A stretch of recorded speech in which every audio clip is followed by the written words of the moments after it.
Welcome to Financial Express. What is it known as? ATM, anytime money. Huh? It is ATM, anytime money. So you can understand, that ATM, that anytime money, it comes from a landscape and people who are into adventure. So the adventure landscape itself is the ATM. So nature is a bank and the skills are the currency. And this is how, the anytime money becomes your adventure tourism, platform on today's date. And here we, with all the experts sitting with you, from across the world, you may see them, they have come here. You may see them, somebody with cruises, somebody with, wildlife tourism, somebody with responsible tourism. They are this, huge personalities. They are the huge personalities and pillars of adventure tourism that has happened in India today.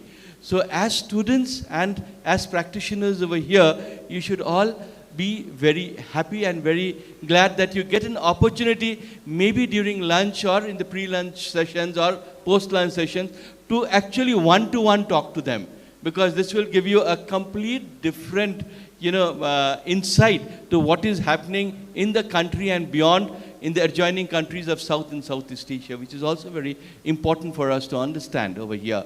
So from that context, I would request from the senior most member over here, Mr. Blah, and all the panelists to one by one give short introductions of themselves. That will be wonderful. Starting with you, Mr. Blah, please. A very old-time companion, partner into tourism with me. Please. A very good morning to you all. Thank you, Mr. Raj Basu, for allowing me to speak first.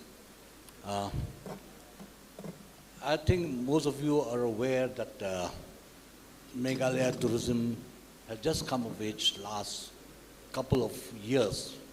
So, comparing to all those who are sitting here in the front row, the site, I think we are quite young, and we are little maybe less experienced. But nevertheless, I think these last few years, since Meghalaya tourism has just come of age, we have tried to learn so many things, and maybe we are yet to learn much more about tourism. So coming to myself, actually I started tourism only with a small guest house those days, about 25 years ago, which that itself maybe what they say one of the first guest houses in the state of Meghalaya. From that small guest house of 5 rooms, and again I expanded, and then I started the tour operations also after a couple of years from then on. And now I'm also in the tour, when my tour company, Clara Tours, is there, one of the old tour operators of the state. And from there on, I think that things have changed a lot. Things have changed a very, very lot.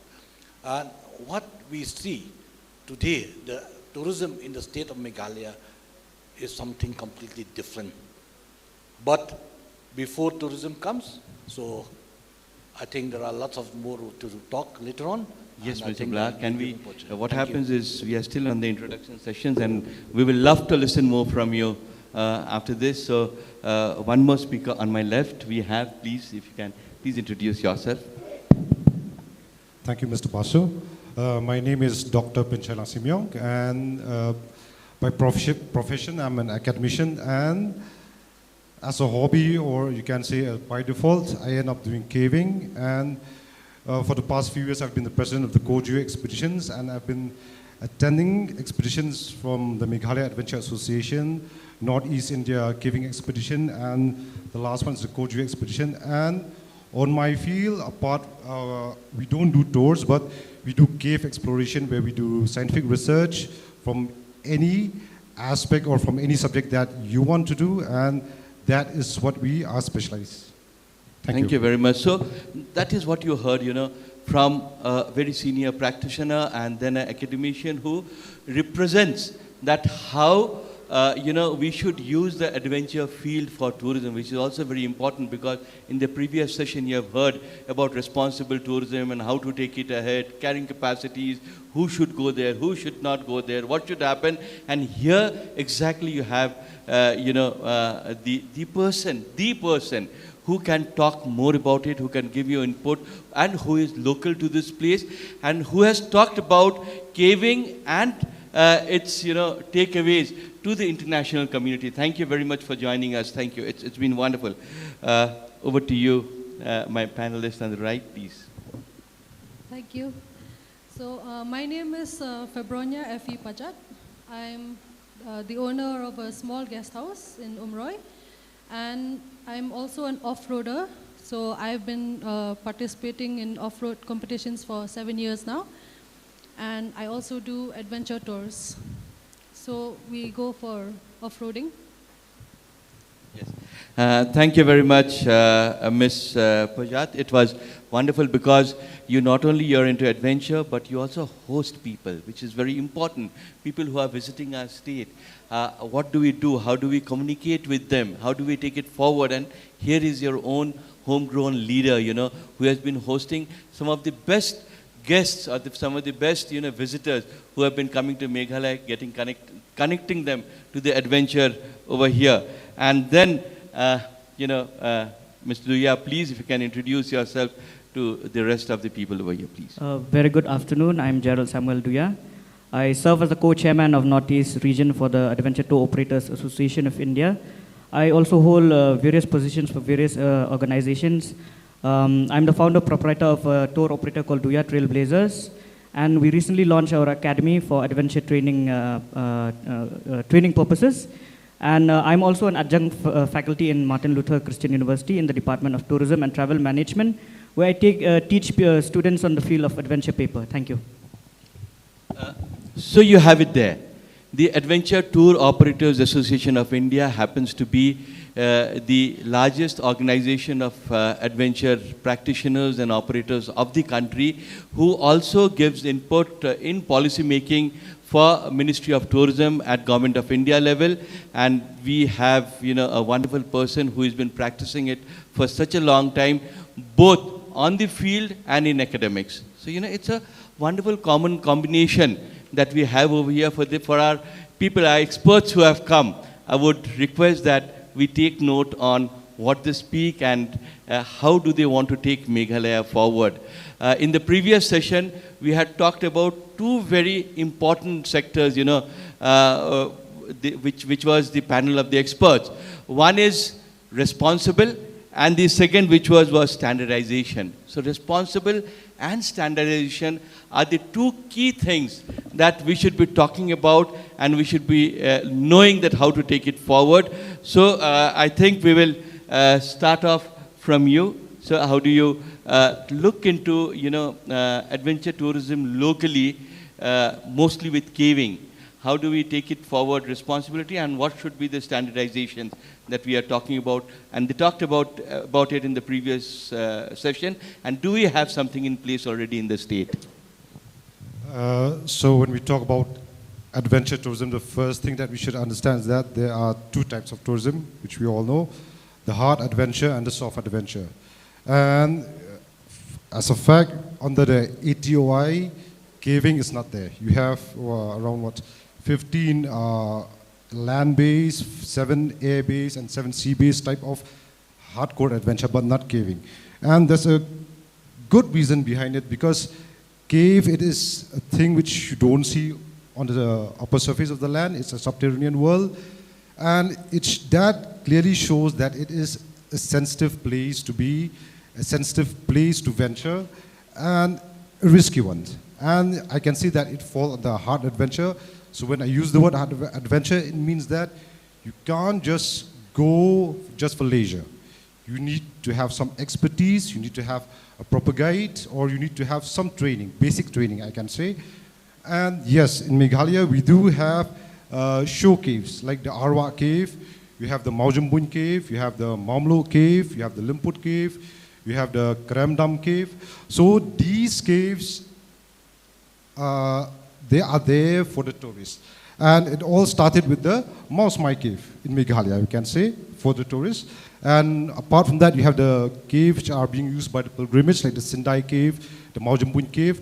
But if you look from the aspect on how the people respond to it, it is more of a reactive response, where they, instead of being a responsive cater, we can say. Like for me, I'm a cater. I'm a citizen of Meghalaya. I cater the people from outside. I cater the people of my own state who want to go caving. But when we do it out of a reaction, not being a responsive one. Because the moment you do it out of a reaction, all we think is how I will go back home at the end of the day to put food on the table, and that leads us to not think about sustainability, that leads us not to think about conservation. Conservation can be from different values, aesthetic value, cultural value, religious value. So we tend to forget about all those things because we see an opportunity and we grabbed it. That's so nice. That's a nice input. So you have heard about the treasures, the adventure treasures of Meghalaya, and it begins with caves. You have such a great field which is unknown to the adventure world. So Meghalaya's USP can be with caving. So this is something what is the least explored over here. What we miss is, we have the experts, but we do not have an institution. We need a caving adventure institutions where, the skills could be taught. The young people who are sitting over here could be trained in caving. When you heard, Mr. Raj Singh about the cruising, a lot of you thought, it has a beautiful, future in your career, and you thought that how do you get attached to that?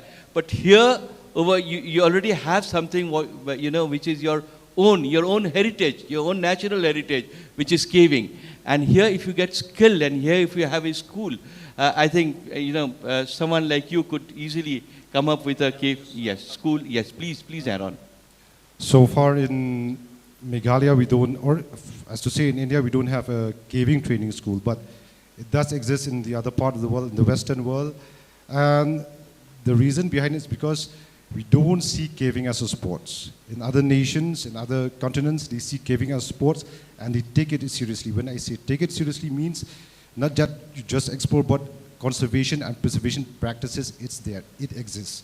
So until and unless we understand as a community or as a society the value that we have, then only I think it makes more sense to have a training school. And yes, from our side, from the Kojo expedition, recently we had an expedition in Garo Hills where we trained the locals from there, but we train them so that when they go and venture, when they go and do recce or another word for recce, scouting, I can say, so that they don't injure themselves. Thank you very much, Mr. Samyang. Here we have Akanksha ji, who leads the national cell.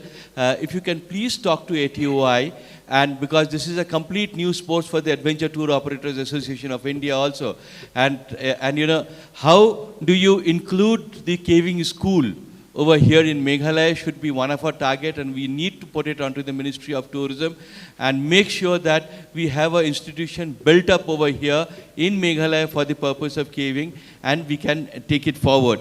Before we go into more of adventure, how do we convince tourists who are coming to our lodges, our own lodges and homestays over here, to get into adventure and to connect them to the adventure? I would request Ms. Effie Bajat to please put more light, because other than being a practitioner, interested person yourself, how do you convince tourists? Because we have a lot of people who are into hospitality over here, and a lot of students who are learning, learning about hospitality. So it is not only about how you serve the food, how you do housekeeping, or how do you keep your place clean, how do you look after your lawns, but it is much beyond that, that how do you communicate to your visitors that we have such a wonderful landscape where you can have a wonderful experience too. If you can put some light into it, please.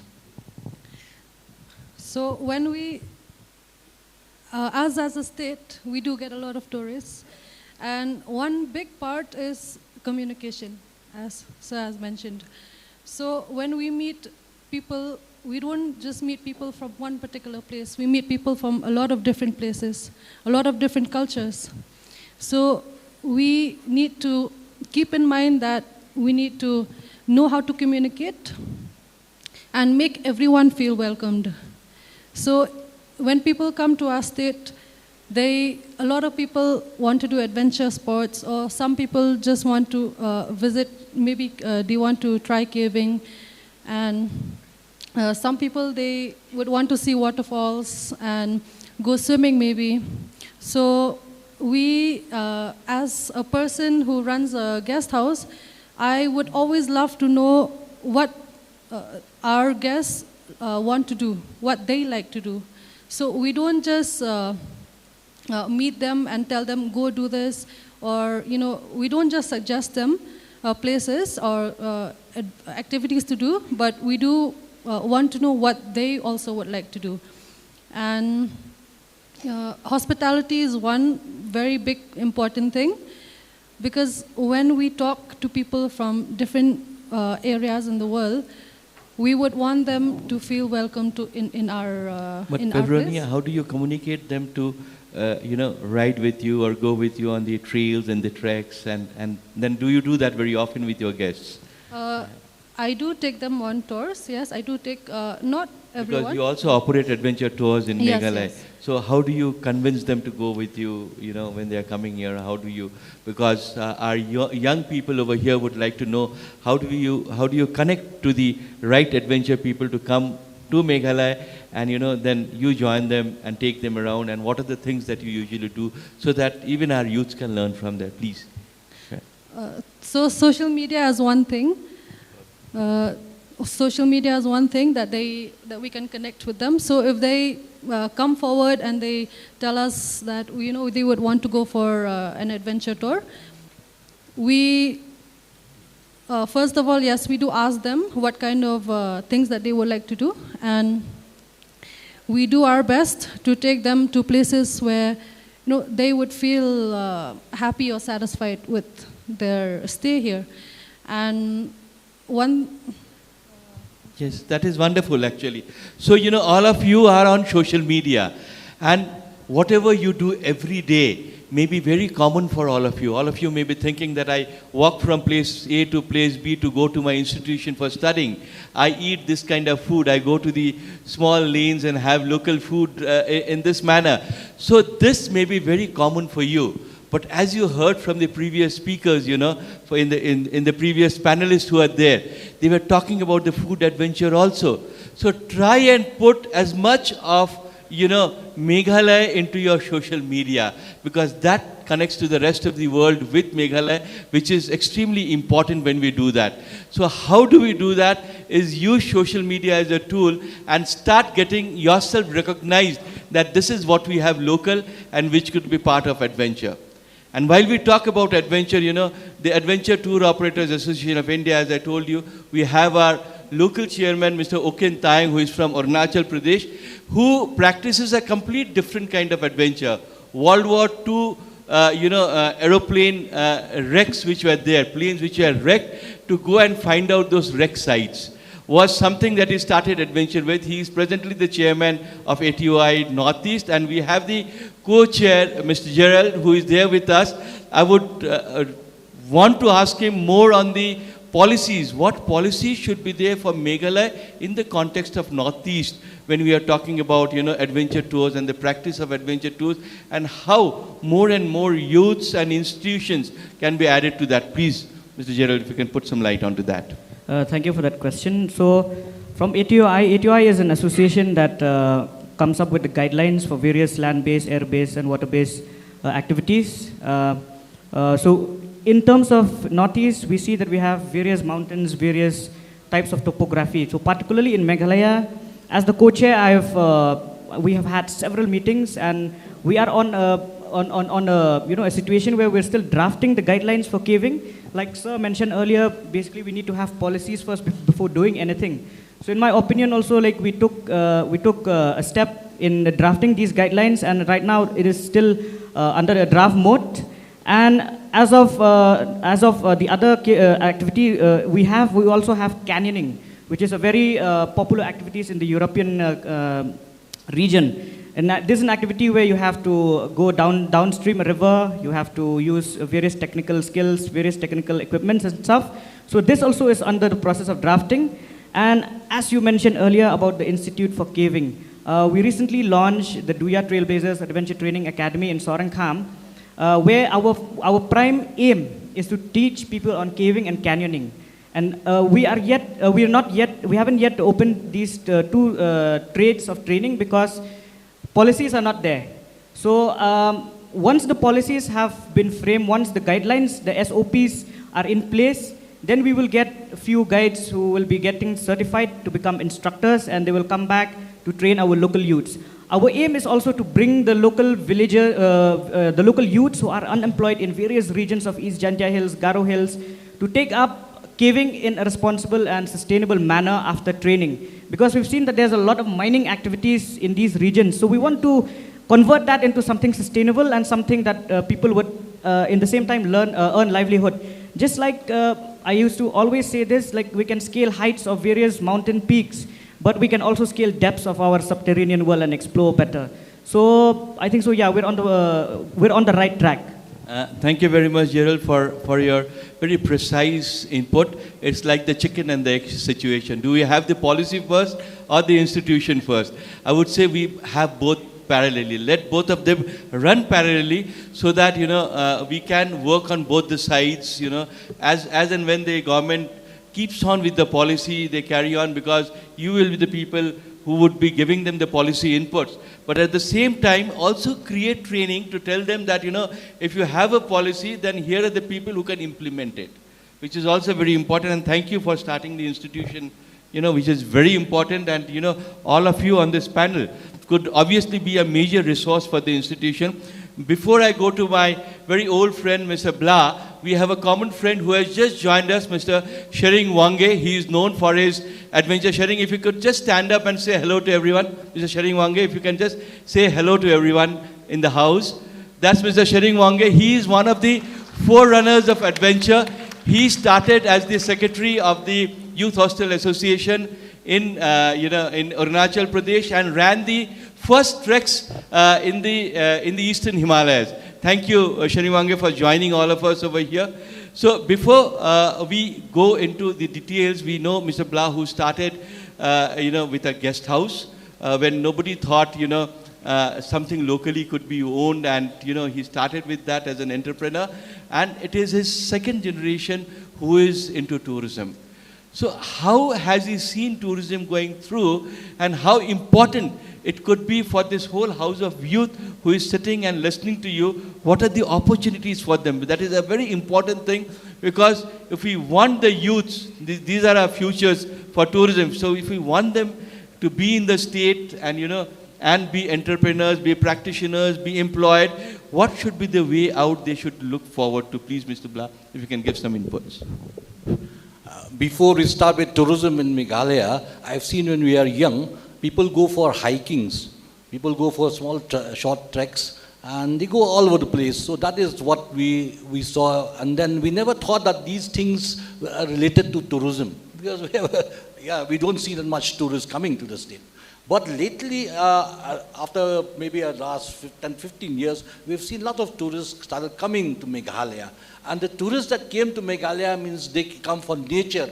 They are nature-based tourists. They come to see the beauty of Meghalaya because they have heard about the Cherrapunji rain, the Sora rain now we call, and then they've seen the big waterfalls, and then the natural beauty of the state. So they come here. But seeing this, then the thought came, why not adventure? So that is what now slowly, the adventure started being introduced in the state, and now we have various adventure activities. And we are proud to say that Meghalaya today is one state in Northeast, maybe in the country, which has a big brand of extreme adventure. Now we have bungee jumping, 200 feet bungee jumping. Now we have rappelling is coming up now with Nokkalikai Falls. People see the Nokkalikai Falls, but they don't know how the height of the Nokkalikai Falls. But true rappelling is coming up. That is 180 meters. Again, Killang Rock, the famous Killang Rock. There is going to be again a rappelling there. That is 130 meters. Then you have the Kinram Falls. That is quite a steep thing. When you go to Sora, when people go to see what you call this Thangkarang Park, they go for sightseeing that side. They see that Kinram Falls, and that is the rappelling will be 305 meters. So these are the depths of the waterfalls, and making use not only to see the waterfalls, but to feel and experience the depth of the waterfalls. These are the things which we see today as extreme adventure. And again, we have the other softer part where people still, like people maybe our age, we still want to go short treks. There are hard treks, there are soft treks. Then today now we have seen that people going for the treks also. They are not like those days, our days, where they just go and just simply move around. Now they have equipments for the treks. They have the trekking sticks, the various trekking sticks. The people started knowing about the use of all these adventure equipments. They started learning. So what happened is that today the youth can take advantage of all this development in adventure in the state of Meghalaya. And I feel that, when we talk of adventure, always we think with those days, we think of people from overseas. When we talk about adventure in India also, we think of people advanced because we've seen Europeans doing them. First, when I remember earlier, we used to see that bungee jumping is in another country doing, and we see it through the live television. But now it is close over. You are having it here itself. So that is what we should take advantage of this, and we should see that through the adventure tourism, we can invite more tourists with more experience coming to our state, and then also we could develop such a kind of a thing which we can say that it will sustain the tourism in our state. So this is a very, very nice input, Mr. Blah, because you have seen it through. When we began with tourism, it was sightseeing tourism, going to 5 points, 7 points, 10 points. That was the tourism that was known actually. And, there were, people who were working very differently, but they were known for their work. Someone like Mr. Toby Sinclair or someone like Mr. Raj Singh, who was doing something what was very different, but we always thought that was for the people who came from outside, the people who came not from the domestic tourism field, but people who were inbound tourists. So we always thought they were inbound tourist operators, and we were the ones who were looking into domestic tourism, doing only the 5 points, 7 points sightseeing and some, some food and, some stops somewhere, some museum somewhere. That was all that we were doing. But today, and that was the time when we had only one institute of mountaineering, that is Himalayan Mountaineering Institute in Darjeeling, that was set up by the Honorable Prime Minister then, along with Mr. Hillary, Mr. Hillary and Mr. Tenzing Norgay was the first field director over there. So that was the first need for mountaineering and trekking that came into the viewpoint. But later with time, the extreme adventure you just heard, it's zip lines. It is it is bungee jumping. It is using the rocks, using the waterfalls, using the caves. So where are these kind of activities being used for certification, for training, and also for creating the proper guides for this purpose? Because these are something in extreme adventure, even in soft adventure. When we talk about soft adventure, where are we producing these kind of guides for the purpose of tourism is the question. Because Shillong, for a very long time, has been the center for culture. Shillong was a center for culture for ages. We can say for 2 centuries almost, Shillong was a center for culture. But now slowly, Shillong and Meghalaya is coming up as a center for adventure also. So how do we rope in this adventure? Do we let it loose as we are doing it now? Or do we, adapt processes, policies, we bring in certifications, training, all these things together? Because other than, having tourism, we also have something which is also a part of adventure, which is known as cross-border tourism. Because in a place like northeastern region, where less than 2% is connected with the rest of the India through the Siliguri corridor, or which we know as the Chicken's Neck, more than 98% connects to the adjoining countries. And we have Elena ji from here. Can you say hello to everyone, Elena ji, who has come all the way from Manipur to join us, and she works on cross-border along the Indo-Burma region, Indo-Myanmar region. They ran the first bus service between Manipur and Mandalay, which was flagged off by the Honorable Prime Minister himself. So you can understand that how the definition of adventure is changing with time. How do we adapt this definition of changing adventure into the policy of the northeastern region? And above all, how our previous speaker talked about peace, the political peace, the political will. People can be from any political party. People can have any kind of, agenda for taking it forward. But how do they say that we need peace in the northeastern region for Northeast to be the gateway between South and Southeast Asia? Because this is what is very important. On both the sides, if you see, South Asia and Southeast Asia, you look at Bhutan, they take a sustainable development fees of $100 per day per head. Only fees, not the money for giving services. You have Myanmar in Southeast Asia on the other side, where a tour costs minimum $300 per day per head for the experiences that they give. Whereas we in between in the Northeast, which is supposed to be a passage between the two, we are happy with $10 a day per head. Is this that we are looking forward to? Or are we looking forward to some more things? So before we end, I would request the panel, experts over here who should at least give some message from the Northeast to the rest of the world, which is very important, that what is our message to the rest of the world? When we are inviting the rest of the world, can we say, yes, in the northeastern region, especially in Meghalaya, we fight for peace, we will have peace. Where are somebody who says, we will welcome tourists with open heart.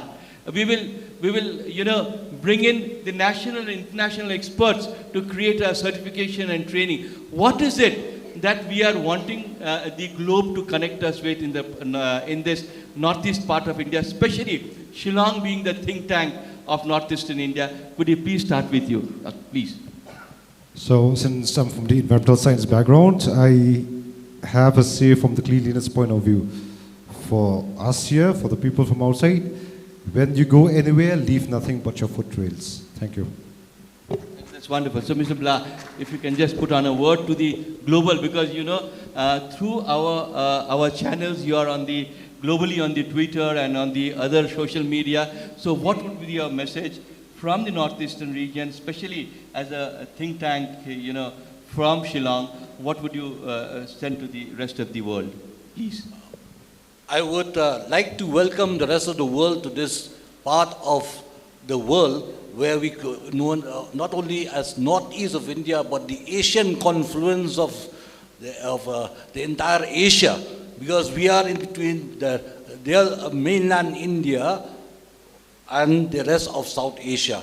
We are here to cater to the entire world with tourist footfall growing day by day. So that is so wonderful. So this is an area for Asian confluence. I would say for Indian Express, for Financial Express, who is organizing this with the help of the state. This is the biggest takeaway that we can have is this is the center, the northeastern part of India, especially Shillong, is the center for Asian confluence. And how do we create that? We need organizations and media partners like you who would take it forward. Please, if you can just put on a word to the rest of the world. So one message that I would like to say is, please come and experience our culture. We have a very rich culture, and we would like to share it with the rest of the world. And not only do we want to share, but we would also like to learn about the other cultures of the world. Thank you. So this is a very wonderful message, of cultural exchange. We want the northeastern region to be the center, the core of cultural exchange for the world over here, which is very important to understand. And Gerald, if you can hear from you a message to the world from here. For me, I feel like policy is more important. So I think we have to look at the other way around. Like I mentioned earlier in the previous meeting, we can't sit in AC rooms and discuss policies. So I think we have to take it a bottoms-up approach. And, I have suggested this in Lait Mau Siang and it has worked. We need to have micro policies at various community levels. And yeah, that's basically the things that I want to give a message. And because there are so many youths here, I would like to take this opportunity that we have free trainings for various adventure guide trade, various tour guide trade, and it's supported by the MSSDS. And also, if you go to Prime Hub, there will be various schemes on adventure. So I think so it's not launched yet, but sooner they will launch. So I would encourage every youth here to take these opportunities that the government is giving. Thank you. So, this is such a wonderful thing because until and unless we do not have policies, it is not going to work. And you could hear him, how Gerald, how experienced he is, that why can't we have micro-level policies? We work on the micro level, community level policies, and then we take it to the state level and then to the national level. I think that is the way how it should go, from the micro level to the state, to the region, and then to the national level. This is how we need to work in the policies. We have, experts who are over here, who have come here for the ATM, and, we have students like you who could actually contribute on how are we looking at it. So when you are on the tweet or on the social media on this trend that is carrying on, please give your inputs over there. It is very important. I know a lot of you, you could certainly give some inputs over here. We would love to listen to your inputs. But if you are still shy and cannot give your inputs, you need some more space to think about. You should put it into the social media when you take it forward. But before we end, I would open the house for some questions to our experts who are sitting on the panel, to our experts to ask from the panel, because this is a complete local panel that we have, and they are experts over here, and also to the students over here who would like to ask something. Please, can we take the mic around? Can we have your hands up for the questions? Any of you? Yes. Please, can you have the mic over here in front? Please introduce yourselves and then with a question. Over here in front.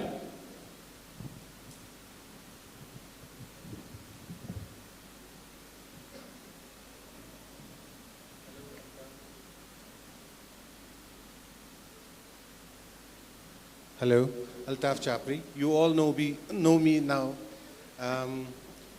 How are you really developing accommodation? I mean, having seen the accommodation since yesterday, it's quite heartening to see what is happening in the Shillong region. Are you really focusing on really luxury tourism, luxury adventure tourism? Do we have to really only focus on really low tourism? Why don't you focus on? Thank you, Altafji, for your question. We already know, because I have been into the different award as a jury. So we have seen a lot of input, but I'll leave it to Mr. Blah to reply that how luxury and adventure is being married over here, especially in Meghalaya and in the rest of Northeast, please. In Meghalaya in particular, now I think you must have seen that there are a lot of luxury accommodation now started coming in the state of Meghalaya. We do have even 5-star accommodation in Shillong, which was never thought of earlier. So now what we do is that in Meghalaya, we're trying to encourage people, when they come up with good properties, to go for classifications of their property.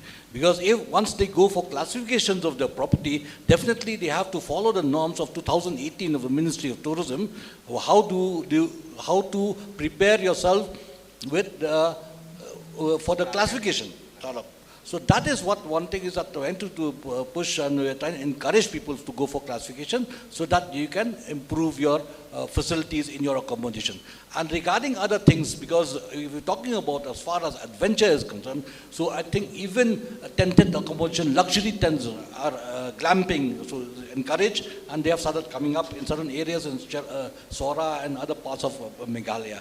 So these are the things which we are trying to encourage, and I feel over the years, things have started to improve, and we hope that in the next few years you will have lots of luxury items, accommodation, and not only luxury means those are really fit for people, for travelers who are looking for better accommodation. Sorry to interrupt. I mean sustainable luxury. Altafji, just let me put in over here precisely that, previously whenever we talked about adventure, it was only about the basics. It was never beyond that.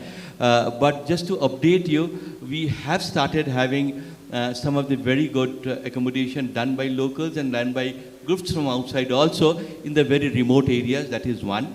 Secondly, I know of a very close friend of mine, Mr. Dennis, who was adventurous enough in those days to start with 6 rooms at Cherrapunji Holiday Resort. He has recently added, a lot of more rooms of what you would classify as a luxury category. And of course, because here the people are very sensitive about the environment that they have, they make sure that, they use that sensitivity in a local style to take forward sustainability. So we already have local sustainability which is built in all the society, be it the Garo society, the Khasi society, the Jaintia society, all the societies in their practice of life, they already have sustainability that is built in. All that we are doing is adapting their lifestyles and systems into the sustainability that we have. While you are going back, you could check with Raikinzai at the Umiam Lake, just beside Umiam Lake. From architecture to food, they have tried to bring in sustainability. So, it is being practiced, not that we haven't been able to take it to the world as you have done, but I would request that, as one of the premier marketing organizations representing Kashmir to Kerala, also take Northeast to the rest of the world. This would be my request personally on behalf of all of us in the Northeast, Altafji. Thank you. Thank you very much. The other thing is really the transport system in Northern East. So this is another thing we are having massive challenges when we go for marketing. The transport system here is not really properly done. We don't have a proper vehicles. The drivers are not trained. We have all these issues from our clients who travel in Northeast. Altafji, again, I would like to, on behalf of the panel, if they all are agreeing, is to tell you that, it depends on the demand that is there. So, as and when the demand is increasing, we are getting, certified and well-classified transportation is already in. Only that it was very unfortunate that you had to take more than 10 years old vehicle yesterday from the airport coming over here. But I could guarantee you that, our Sarathis, our drivers are very good. They are very well. They know about what they're doing. They know about what they're showing. If you tell them that, like when you talked about the dosas, the different kind of dosas, all that you have to tell them that I want to have something local. Because they always feel that the local food are for the local people. We have on the border where we are having our food, we have wonderful local restaurants with clean toilets there also. Only that you didn't demand for it, or as organizers, we didn't demand for all of you that, we want you to come to a local restaurant. So everything that you are looking forward to is there. Only that it has not been married to tourism in a bigger way. So it's coming up, it's on the increase. If you want to add to that. Yeah. I think you must have noticed along the way that a lot of vehicles now, are prime vehicles. These vehicles have been given by the government to help to subsidize and help the entrepreneurs to come up with vehicles, means good high-end vehicles. That is the more idea. Because what happened is that earlier people think that, okay, we're driving a tourist taxi, you don't get enough passengers, even going from here to Guwahati. With a huge footfall of 16 lakhs tourists Meghalaya is getting last year. So definitely the need arises for lots of vehicles. And when there are little shortage of vehicles in the market during the peak season, so whatever vehicles they are at the disposal, they try to convert into vehicles, tourist vehicles. Even private vehicles have started doing that. So now what you do in such a situation to standardize everything is slightly difficult. But the government and our stakeholders, we are all trying to standardize. That's why we're giving drivers training. From our tour operator association also we have done that, giving the full trainings to the drivers and see that we get good services out of this. Yes, thank you, Mr. Bala. You know, this is what the government is already pro. We in Assam we have the chief minister's subsidy. Over here in Meghalaya we have. So they are subsidizing the youth to come up with better services. I would request our other panelists also to add to that, please. I'll just add to that, sir. Actually, I'm very sorry to hear that. But in my opinion, I think so. If you look for local, You don't have to be sorry, really. I'm just have a deep love for the Okay, Himalayan yes, people. please. I have a deep love for Himalayan people, and I share your thoughts. I share. This is really just like my own state. So I really want you to do well. We'll do it, Gerald, and then I'm we'll just come over here. asking the questions which we are really hearing from when we travel abroad. yes, thank you, sir. So, So thank you. my, We my, want you my, to do my well. humble suggestion to everyone here, be it from other states, is basically if you hire local services, they will give you the best. So that is my suggestion. Please, if you can add. Mr. Chapri, when you ask that question, I just want to ask you back a question. What is your expectations when you give us the questions? Well, the expectation is really I want you to do well. I have a deep love for this. I mean, area. like, it'd be And for nicer if you that- give him points. What and are for the that inputs that you can give to us? And for that, you have to really invest in really good transport system, really good sustainable luxury development, like hotels, intimate small hotels, which really have something from the Northeast, not really making people stay in these concrete blocks. Most of the time, I'm not able to sleep in concrete block. So, we have to really do like Bhutan. I mean, we have to learn from them. We have to send our people how they really operate, how they do things so well. So Northeast has much better potential than they have. So Thank we you. can Thank do you it. very much, Altaf ji. Actually, I'll tell you the change. If you had come here, 25 or 30 years ago, when people came to Calcutta. I'm just 20 years old, So- so I couldn't have come here. Calcutta, so about Kolkata or Calcutta and Shillong, it used to be the yellow ambassador taxis in Calcutta, and it used to be the picture of the yellow jeeps in Shillong. That was all that we had. But today, things have changed. It was from 20 years to now, it has changed such a lot, and it is slowly coming up.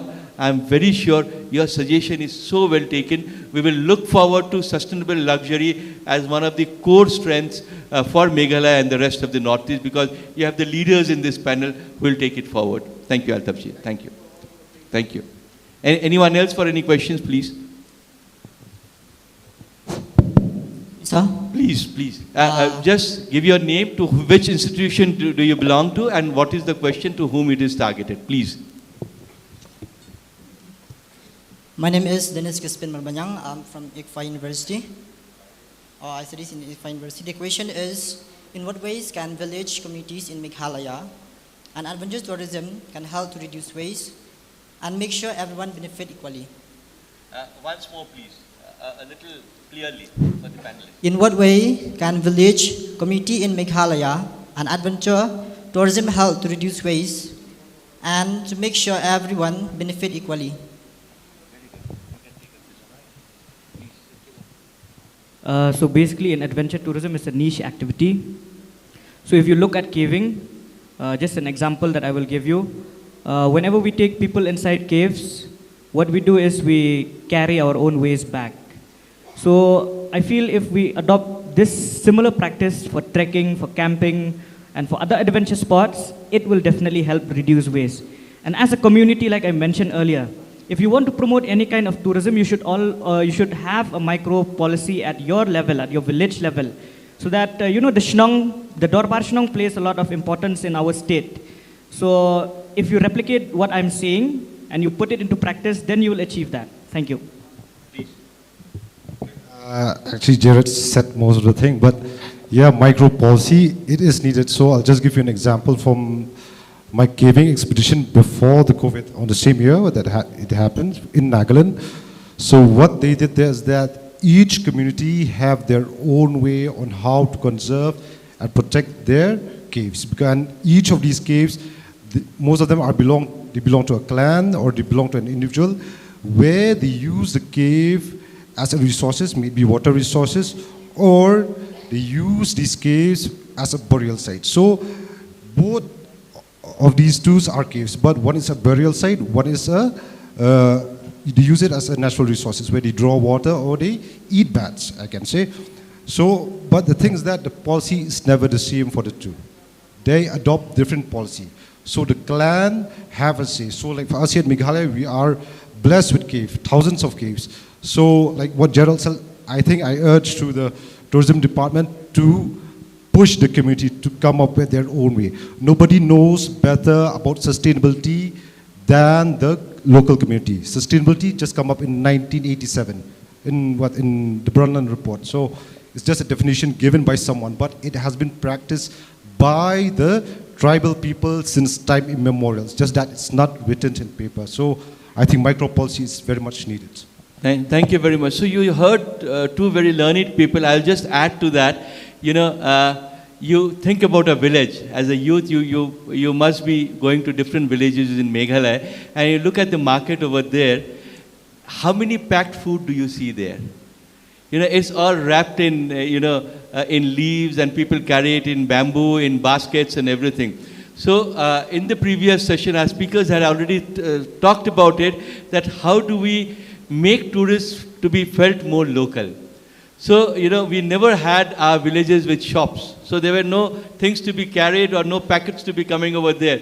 Not a 1 rupee shampoo packet or not even a 10 rupees, mustard oil packet. So these were not there. So there was no waste.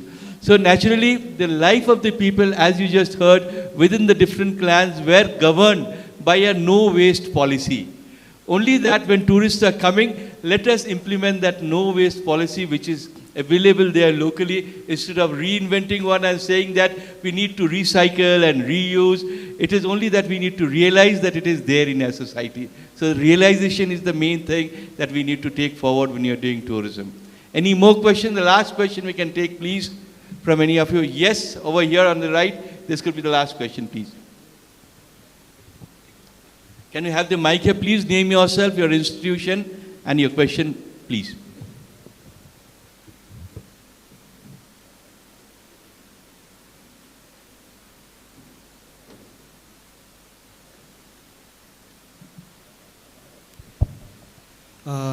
Good morning, respected sir, respected ma'am. My name is Gikhabani and I am studying in Northeastern Hills University. So I have two questions to ask in short. So respected sir Pinchailang, if unexplored places become a tourist caving spot, in what ways could the local community benefit from it? And the second question is, if there are no caving institutions in the area, how can we still make sure that the community gains something from it, from caving tourism? Can you repeat the first question, please? If unexplored places become a tourist caving spot, in what ways could the local community benefit from it? The obvious one, yes, financially. But apart from that, exposure in terms, if you talk about caving, I'll tell from the expedition perspective. When we go caving, we explore places, or when we see new caves, the first thing that you do is not that you go caving. You learn about the place, you learn about their heritage, you learn about their culture. So that is how the community are benefiting from us when we go to that place. We get to tell stories to the people that we meet along the way and on our way back home. So that is the first way of exposure that they get. Secondly, we always hire local people. I'm not talking from the tourism point of view. Gerald, that is his field, but from the expedition point of view, because we do 1 month expeditions, hardcore expeditions, not a luxury one though, but we always hire local people, buy local food, use all the local resources, and pay to the local people, and there's no middleman when we do any kind of a deal. And at the end of the day, these people, they get something written. Maybe we publish in the form of a journal, we publish in the form of a magazine. Like recently, we have 2 people from Meghalaya, Gregory Warjari and Sengai from Garo Hills. Both of them, they won the film festival, a movie, created a documentary. And that is the exposure that they get, which most of the people around the world don't see about Meghalaya, specifically Garo Hills in this case. So that is how they benefited from it. Financially, yes, if you use it as a show cave. But you should mind that if you use it as a show cave, you should have strategies What are you showing it for? Whether it's for the heritage, whether it's for geology, because when we talk about cave, it encompasses all subjects, from literature to everything. So it depends on what you want. So thank you very much. So it was so precisely answered, before we go to you, it was so precisely answered, that, it starts with storytelling. Because every community, every person locally has storytelling.